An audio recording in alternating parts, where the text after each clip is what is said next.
నమస్కారం.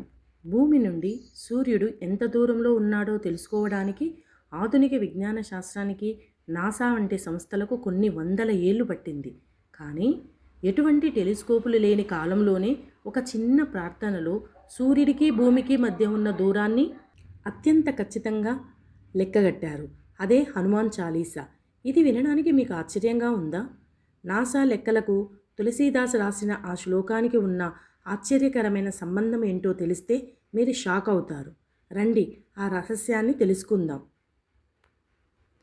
హనుమాన్ చాలీసాలో ఒక ప్రసిద్ధ శ్లోకం ఉంది.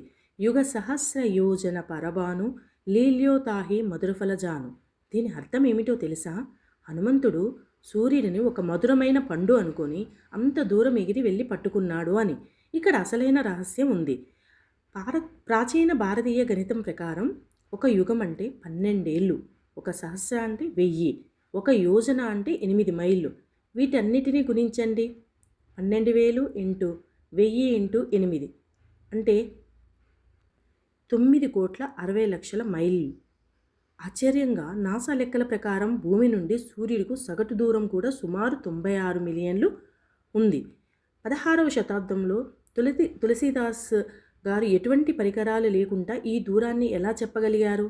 ఇదే మన పురాణాల గొప్పతనం. కేవలం దూరం మాత్రమే కాదు, హనుమాన్ చాలీసా పఠించినప్పుడు మన శరీరంలో కలిగే మార్పులు కూడా సైంటిఫిక్గా నిరూపించబడ్డాయి.